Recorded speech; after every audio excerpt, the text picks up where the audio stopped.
Welcome to Arirang News. I'm Kim Bo-kyung. We start with the Asian Games in Hangzhou, where South Korean swimmer Hwang Sun-woo on Wednesday grabbed gold in the men's 200-meter freestyle.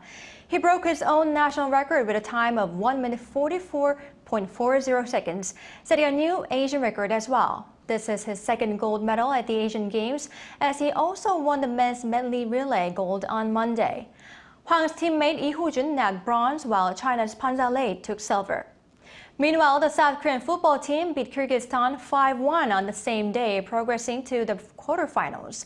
Chung Woo-young scored a brace, while Baek Seung-woo, Cho Young-wook, and Hong Hyun-seok also got themselves on the score sheet. Korea will play China in the quarterfinals on Sunday at 9 p.m. Korea time. The team is aiming for the third straight gold. Tensions between North Korea and the United States continue to heighten as Pyongyang's parliament establishes its push for a nuclear arsenal as a basic law of the state. Our Moon Hae-ryun has the details. North Korea's parliament has enshrined nuclear force in its constitution in response to Seoul, Washington drills. According to state news agency KCNA on Thursday, the Supreme People's Assembly during a two-day meeting presided over by leader Kim Jong-un unanimously approved what was referred to as a crucial agenda item to establish Pyongyang's nuclear force policy in basic state law. This comes a year after North Korea adopted nuclear policy as legislation, and now it has included it in the highest law of the land, the Constitution. Kim was reported to have praised the remarkable progress made this year in enhancing the regime's defense capability and emphasized the importance of continuing to increase nuclear weapon production.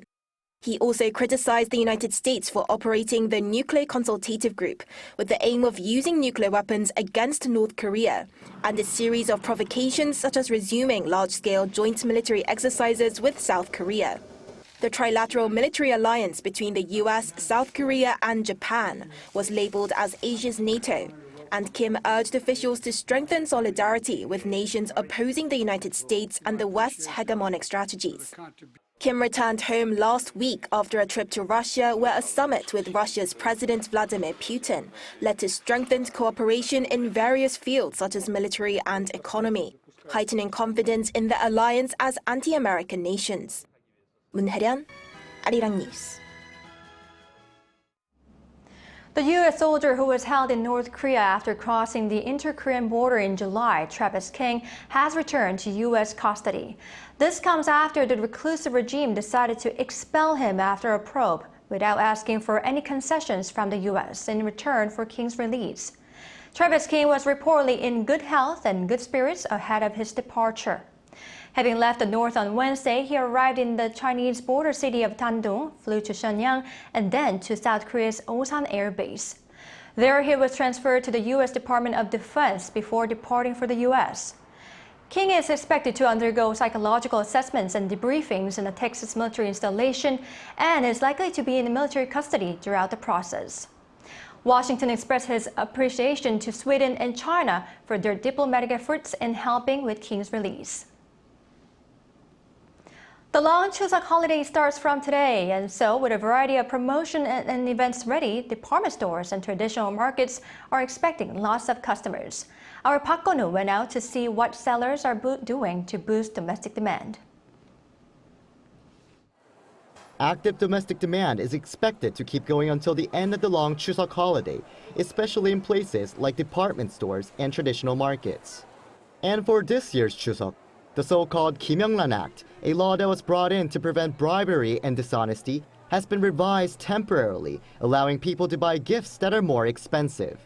The limit has been raised by 100,000 won to a maximum of 300,000 won, which is around $224. Since the Kim Young-ran Act has been revised, I'll spend more. An official from Shinsegae Department Store, one of the largest department stores in Korea, said due to the changes to the act, customers have been opening their wallets. He added that sales of Chuseok gifts rose 11% in total compared to last year, and sales of gift sets sold in department stores, priced between 100,000 to 300,000 won, jumped 15%, more than the increase seen in purchases both below 100,000 and above 300,000 won. Traditional markets are also stimulating domestic consumption in a variety of ways, including bigger discounts when using onnuri gift certificates and cashback opportunities as part of the so-called Buy K Festa. Traditional markets, too, have been working to boost spending as well, with promotions such as the Buy K Festa, a nationwide initiative run by the Ministry of SMEs and Startups to revive regional economies with large discounts, free delivery, and other benefits for shoppers. These special Chuseok events are having a great effect. Many people are visiting the traditional market, even during an economic slump. I am so happy to receive these gift certificates. It will definitely be a happy Chuseok. The Ministry of SMEs and Startups' goal of enhancing domestic consumption through its Buy K Festa is already a success with around $1 billion spent since August 30th. And the ministry expects even more. And with an extended holiday this year, there's still time for the Korean economy to get an even bigger boost. Park Gon-woo, Arirang News. The Korea Foundation, a public diplomacy specialist organization, has successfully hosted 2 concerts at Nodeul Island Lifehouse in Seoul.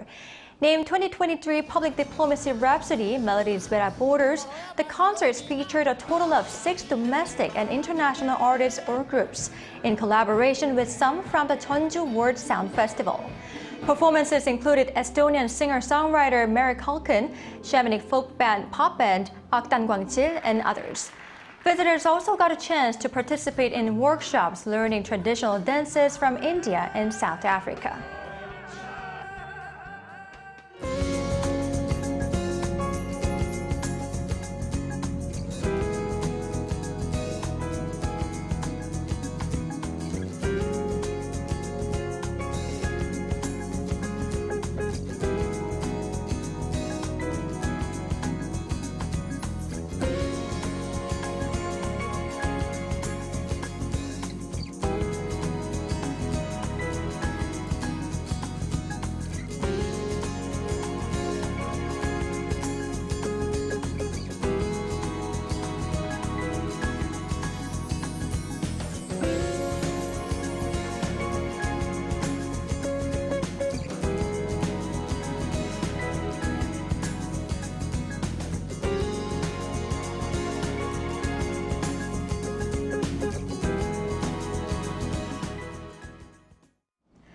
That's all for this hour. Thank you for watching. We'll be back at 6 p.m. Korea time.